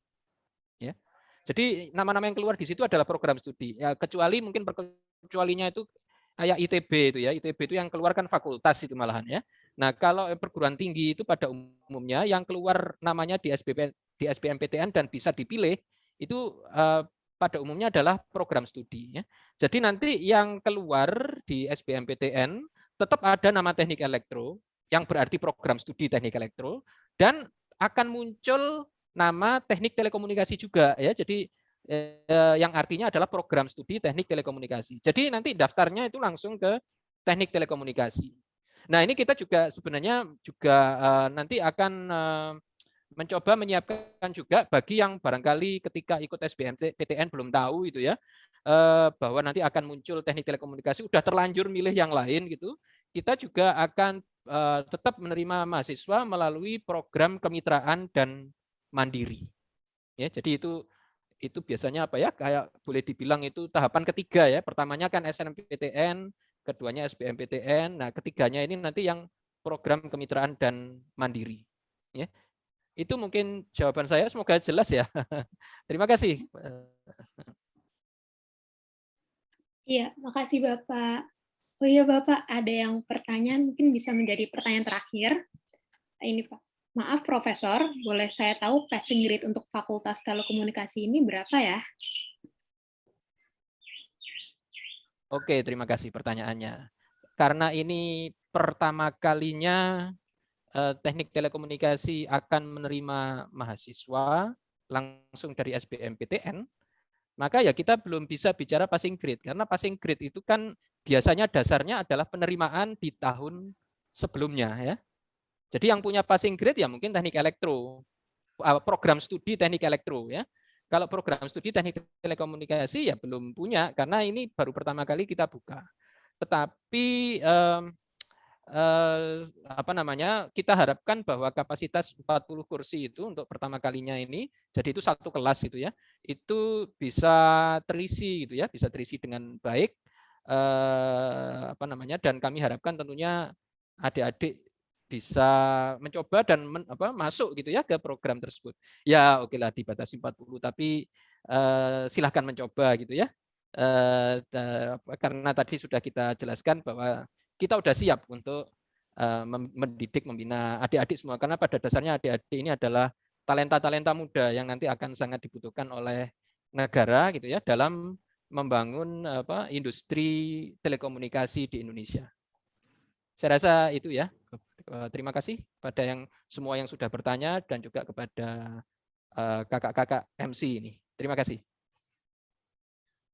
Baik Profesor Gamandyo, terima kasih kembali saya ucapkan untuk jawabannya. Mungkin karena udah tidak ada lagi yang ditanyakan, dapat dijawabkan untuk sesi tanya jawab seputar Departemen Teknik Elektro dan salah satu prodi terbarunya di dalam Departemen Teknik Elektro ini, yakni Teknik Telekomunikasi. Nah, benar banget. Setelah ini kita mau ngapain nih, Vi? Tadi kan udah dibahas nih mengenai keelektroan, mulai dari pengenalan Departemen Teknik Elektro hingga pengenalan salah satu program studi baru, yaitu program studi Teknik Telekomunikasi. Nah, tadi juga bisa disimpulkan ya dari pertanyaan-pertanyaan dari adik-adik dan teman-teman sekalian bahwa ya bisa dibilang 5G itu menarik sih jika dilihat dari vibes pertanyaannya, dan dari atmosfernya juga bisa dilihat bahwa adik-adik sudah memiliki ketertarikan untuk masuk salah satu program studi terbaru dari Departemen Teknik Elektro itu sendiri. Nah, sekarang tentunya kita bakal membahas hal yang lebih jauh lagi dong, apalagi kalau bukan mengenal lebih dekat dengan event-event di dalam Departemen Teknik Elektro. Ya, benar banget teman-teman. Jadi di Teknik Elektro ada 3 event yang rutin dilakukan tiap tahun, teman-teman. Nah, 3 event itu mencakup menjadi satu acara besar yang namanya Evolution. Nah, untuk tahun ini, Evolution bertema Expanding Technology for the Future Revolution. Keren banget ya, teman-teman. Nah, seperti yang aku katain tadi, Evolution kan ada 3 event ya, teman-teman. Ada yang tahu nggak eventnya apa aja?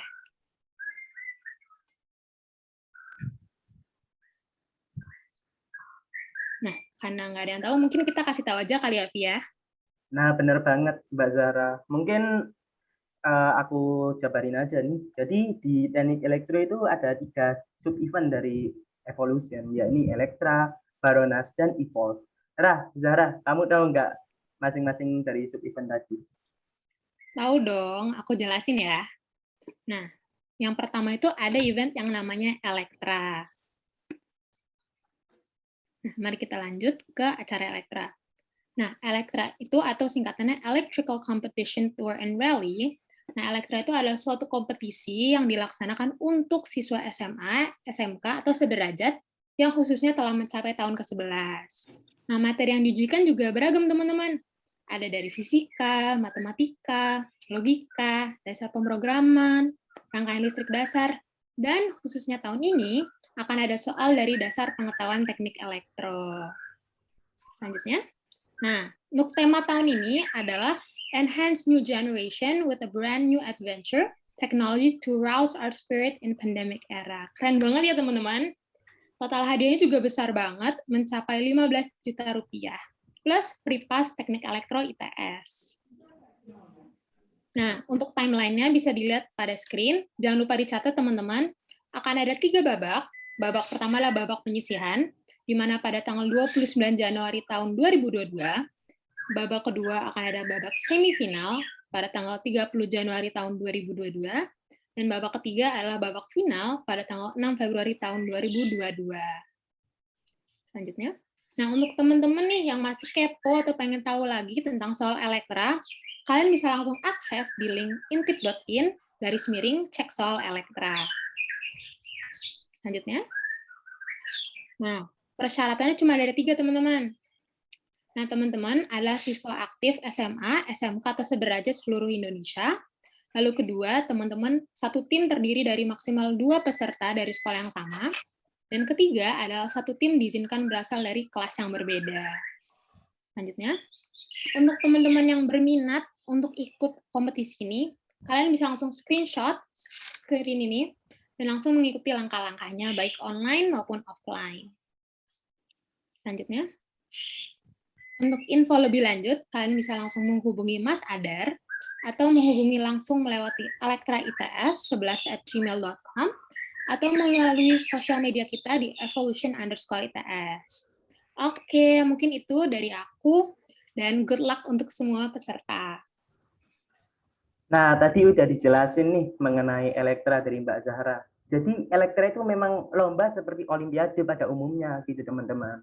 Untuk event selanjutnya nih, ada yang namanya Baronas. Mungkin untuk Baronas, biar aku deh yang jelasin.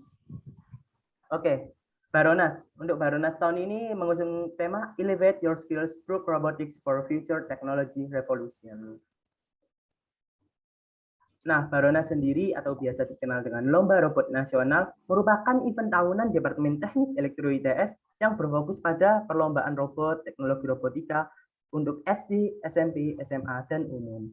Jadi SD, SMP, SMA, dan umum itu merupakan pembagian dari kategori-kategori yang ada pada Baronas. Baronas memiliki 4 kategori lomba seperti yang saya sampaikan tadi, di mana telah mengumpulkan partisipasi sekitar 650 tim dan total hadiah lebih dari 133 juta rupiah sejak 5 tahun terakhir. Banyak bukan, teman-teman? Nah, untuk kategori tadi itu memiliki masing-masing tema yang berbeda ya. Mungkin bisa dilihat untuk kategori SD mengusung tema Line Racer Analog and Kompetisi Merakit. Untuk kategori SMP mengusung tema Line Racer Analog and Transporter. Untuk kategori SMA mengusung tema Line Racer Microcontroller dan Transporter. Dan untuk kategori umum mengusung tema Inovasi Teknologi.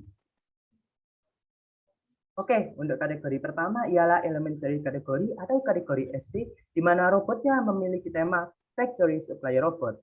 Nah, untuk peserta pada kategori ini tuh dituntut untuk melewati semua tantangan, membawa supply, kebutuhan pabrik yang kemudian akan dirakit sehingga menjadi sebuah produk dan mengirimkannya ke tempat tujuan yang sudah ditentukan. Untuk kategori ini menggunakan robot jenis Line Racer Analog untuk membawa beberapa barang, kemudian melewati tantangan yang tentunya sudah disediakan hingga tempat perakitan dan diakhiri menuju garis finish. Untuk elementary kategori atau kategori SD ini memiliki syarat pendaftaran 3 syarat aja, teman-teman. Yang pertama tentunya peserta itu merupakan pelajar tingkat SD atau UNI. Kemudian peserta jika membuat tim terdiri dari maksimal 3 orang dan tidak harus berasal dari sekolah yang sama, kemudian wajib membayar biaya pendaftaran sesuai dengan kategori yang diikuti.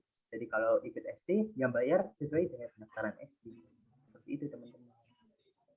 Oke, untuk yang kedua ialah junior kategori atau kategori SMP, di mana robotnya mengusung tema Industrial Shipment Robot yang memiliki latar belakang layaknya sebuah industri, di mana industri itu merupakan satu bidang yang menunjang perekonomian sehingga perlu dilakukan pekerjaan yang efektif dan juga efisien.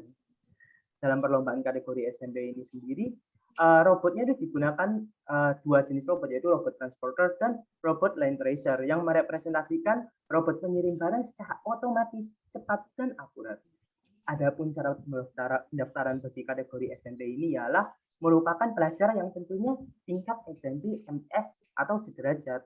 Kemudian jika membuat tim maksimal terdiri dari 3 orang dan tidak harus berasal dari sekolah yang sama dan harus membayar biaya pendaftaran sesuai dengan kategori yang diikuti. Oke, untuk setelahnya ialah senior kategori atau kategori SMA, di mana tentunya teman-teman di sini banyak yang berasal dari SMA, bukan? Nah, untuk senior kategori atau kategori SMA, robotnya mengusung tema Storage Management Robot, di mana memiliki latar belakang layaknya sebuah industri, yang mana memiliki peran yang sangat krusial bagi perekonomian sehingga diperlukan kinerja yang cepat dan akurat di dalam sistemnya, misalnya pada sebuah manajemen pada sebuah pergudangan. Jadi gudang itu tidak sekedar gudang, mungkin kita melihat dari luar gudang cuma ngatur keluar masuk barang gitu, enggak. Jadi ada manajemen barang juga di dalam gudang, yang mana itu juga digunakan di kategori ini. Untuk kategori ini, peserta harus mengarahkan 2 robot yang harus saling bersinergi satu sama lain untuk membangun dalam manajemen barang yang cepat dan akurat. Barang tentunya diletakkan pada tempat yang berbeda, di mana tidak merepresentasikan gedung dengan tingkat. Adapun syarat pendaftaran kategori SMA ini, ya peserta baru lulus pada tingkat ini adalah pelajar tingkat SMA atau sederajat. Kemudian untuk tim terdiri maksimal 3 orang dan tidak harus berasal dari sekolah yang sama. Kemudian wajib membayar biaya pendaftaran sesuai dengan kategori yang diikuti.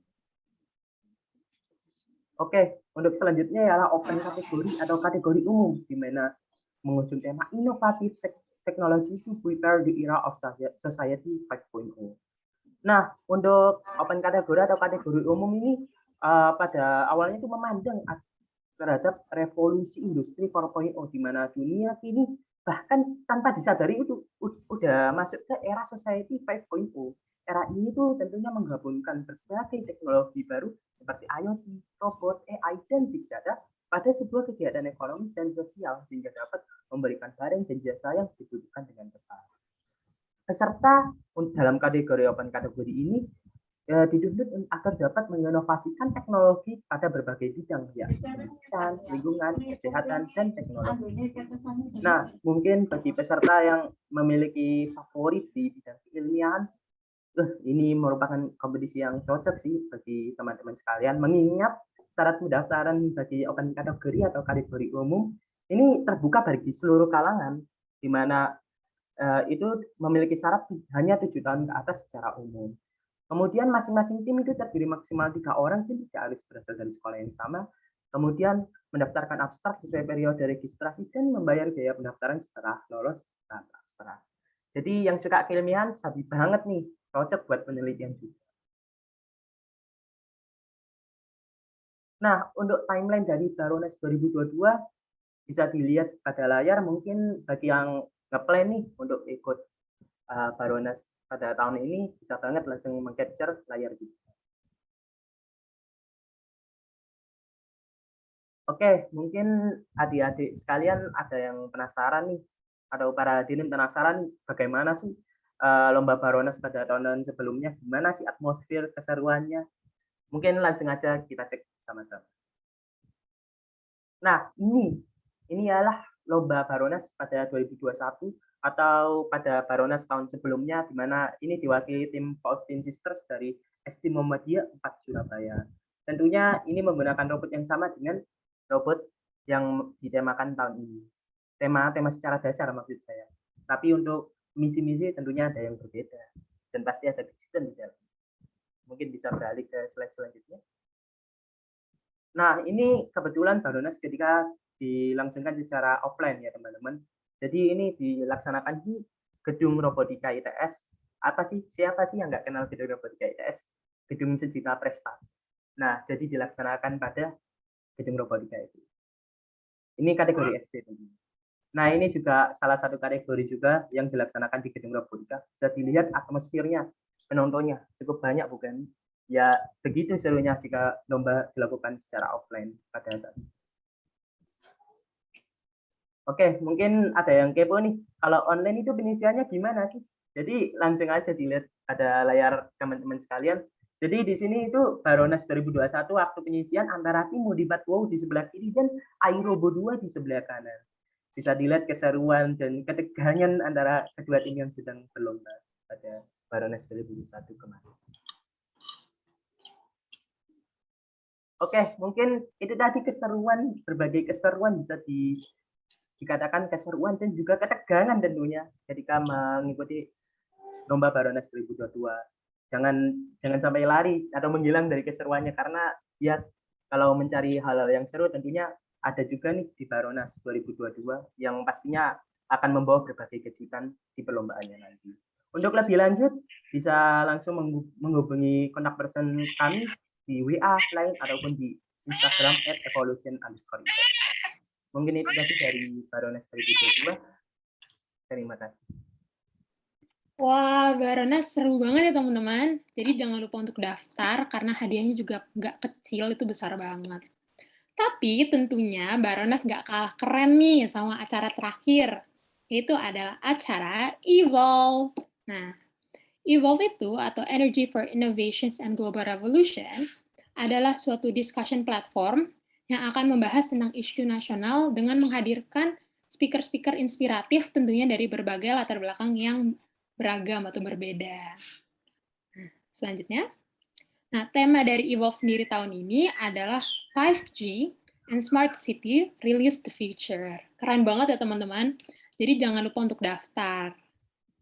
Selanjutnya, nah, ini ada sedikit dokumentasi acara tentang keseruan yang dilakukan oleh Evolve tahun lalu, di mana diawali oleh sambutan-sambutan, lalu ada webinar yang dipandu oleh Bapak Andriyadi, lalu ada yang dipandu oleh Ibu Vita Indah, ada juga yang dipandu oleh Bapak Wirawan, lalu dilanjuti dengan Q&A, dan tentunya ditutup dengan penampilan berbagai macam band. Seru banget ya, Hashmi ya? Iya, bener banget. Pastinya seru banget acara Evolve ini. Jadi jangan lupa untuk daftar dan ikut ya teman-teman, ditunggu. Oke, sekian dari acara Evolve, Elektra, dan juga Baronas, teman-teman. Nah, setelah mengenal lebih dekat tentang event-event di Departemen Teknik Elektro, tentunya dari teman-teman dan para hadirin sudah mengantongi 1, 2, atau lebih pertanyaan, bukan? Benar banget. Nah, oleh karena itu, selanjutnya ada sesi Q&A atau Q&A. Kepada teman-teman nih yang masih kepo tentang acara-acara tadi, yang pengen ikut tapi masih agak bimbang, kalian bisa langsung tanyakan ke kita melewati pertanyaan di kolom chat di bawah, atau bisa langsung raise hand dan on mic. Oke. Mungkin kita tunggu sebentar kali ya, Hashmi ya. Pasti mereka masih bingung gitu mau nanya apa. Pengen ikut, tapi masih bimbang, ya enggak? Iya, bener banget. Teman-teman nggak usah malu-malu banget ya, karena kesempatan di waktu persekolahan itu hanya didapat sekali sih. Kalau kita nolak-nolak terus, gimana kita bisa berkembang untuk setelahnya. Jadi antara kita menjawab sebuah tantangan atau kita lari dari tantangan itu. Dan kalau lari itu tentunya bakal menjadi sebuah hal yang negatif buat teman-teman, di mana manusia kan butuh perkembangan. Nah, untuk perkembangan itu kita harus mengusahakan dari diri kita sendiri, mulai dari diri kita sendiri. Iya, bener banget. Untuk teman-teman, apakah ada yang mau raise hand? Boleh banget nih langsung disampaikan, nanti akan kita jawab pertanyaannya. Oh, Hashmi ada yang nanya nih. Nah, kalau aku masih SMA, Kak, aku boleh ikut kategori umum buat Baronas nggak ya? Gimana, Kak Hashmi? Oh ya, mungkin izin menjawab ya dari pertanyaan tadi. Jadi yang ditanyakan ini dari SMA untuk mengikuti kategori Baronas yang umum ya. Jawabannya ialah diperbolehkan, karena untuk open kategori atau kategori umum itu dibuka untuk seluruh kalangan masyarakat, di mana syaratnya tadi seperti yang saya sudah bacakan itu berumur 7 tahun ke atas dan tidak harus berasal dari sekolah yang sama. Jadi misal nih adik ini SMA dan punya kakak udah kuliah nih, terus punya adik lagi SD misal, dari 3 turunan itu diajak semua juga boleh sebenarnya. Jadi fleksibel banget nih untuk open kategori, di mana mungkin dari yang adik SMA ini memiliki keahlian di penelitian, kemudian untuk kakaknya yang udah kuliah, udah ada project dan gambaran terkait, ya bisa dibilang komponen-komponen tertentu gitu. Jadi bisa banget bantu untuk penelitian, dan adiknya yang SD itu ya suka ini sih, suka ikut-ikutan dan belajar dari kakaknya. Bisa banget itu. Jadi saling belajar juga antara saudara-saudara yang udah ada. Yes, benar banget tuh teman-teman. Jadi, it's okay, nggak masalah. Jangan lupa daftar aja. Nanti kita lihat kalian di final. Nah, ada yang nanya lagi nih, Hashfi. Kak, free pass elektro ini maksudnya gimana ya? Boleh tolong dijawab, Hashfi? Oke, mungkin terima kasih sebelumnya untuk pertanyaannya. Jadi, free pass elektro yang dimaksud di sini ialah dapat langsung diloloskan pada jalur undangan ya teman-teman. Jadi misal nih teman-teman ikut Elektra dan bisa dikatakan teman-teman ada yang menyabet juara 1, Bismillah, Bismillah aja semuanya. Nanti kan Tuhan yang menentukan. Jadi untuk free pass itu untuk teman-teman yang kompatibel di SNM, nanti tinggal langsung set pilihannya di Departemen Teknik Elektro Institut Teknologi 10 November, dan nggak usah khawatir, pasti nanti akan auto diterima. Tapi harus yang dalam artian kompatibel ya teman-teman. Jadi yang kompatibel mengikuti SNM baru dapat dipastikan diterima lewat jalur undangan. Oke. Oh ya, Hashmi, ada yang bertanya lagi nih. Dari 12 Saintek A, Sabitudin, maaf. Maaf, Kak, izin bertanya di chat. Bentuk cabang lomba Evolve seperti apa sih, Kak? Bisa Kakak beri gambarannya? Gimana nih, Hashmi? Mungkin terkait Evolve ini lebih aku garis besar ya. Jadi Evolve itu seragaman kegiatan yang berisi webinar-webinar. Jadi untuk webinar khusus terutama di bidang teknologi ya teman-teman. Jadi bisa dilihat dari tahun kemarin Evolve sendiri itu sebenarnya tidak masuk dalam salah satu bidang yang dilombakan, tapi lebih ke webinar, di mana di sana itu disampaikan materi-materi yang tentunya menarik bagi teman-teman sekalian. Dan materinya itu banyak ya teman-teman. Untuk tema Evolve sendiri tadi kan sudah diketahui. Nah untuk webinar pada tahun ini jadi tidak jauh dari tema yang sudah diberikan tersebut. Jadi tentunya Evolve ini mungkin aku garis bawahi ya, bukan merupakan sebuah perlombaan, tapi lebih ke webinar teknologi, dan itu sangat ya memberikan insight bagi teman-teman terutama yang memiliki memiliki hobi di sekitaran field of technology gitu, di kisaran teknologi. Mungkin seperti itu. Oke, terjawab ya. Oke. Nah, untuk teman-teman nih, kayaknya masih ada yang malu-malu ya. Apakah ada yang mau menanya? Bisa langsung raise hand dan on mic.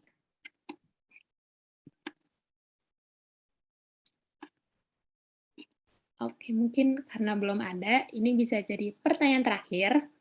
Nah, Kak, kalau aku mau ikut Elektra tapi aku sendiri aja, apa masih bisa berpartisipasi? Gimana? Oke, ya, terima kasih ya pertanyaannya, cukup menarik.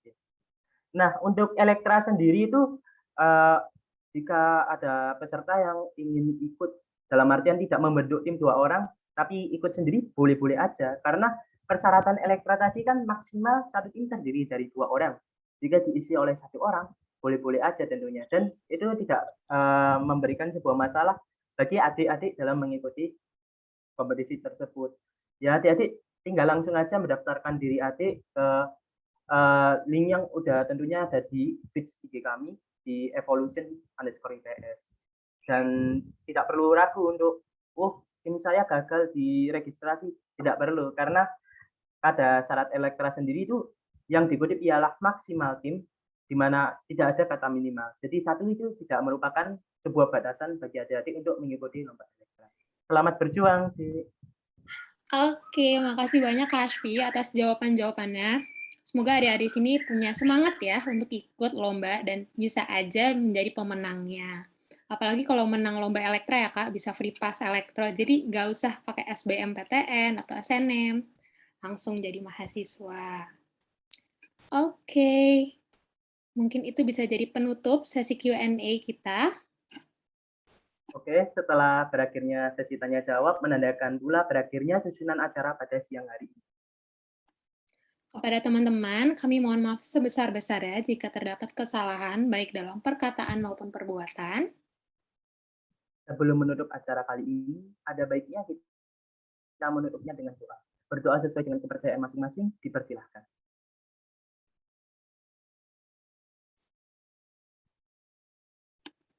Tidak ada kata cukup dalam berdoa. Kepada teman-teman semua, terima kasih banyak telah menyempatkan untuk hadir mengikuti acara kita hari ini mengenai pengenalan teknik telekomunikasi. Saya Zahra. Dan saya Hasbi. Pamit undur diri. Semoga dapat dipertemukan di lain waktu. Wassalamualaikum warahmatullahi wabarakatuh. Selamat sore semuanya. Selamat sore.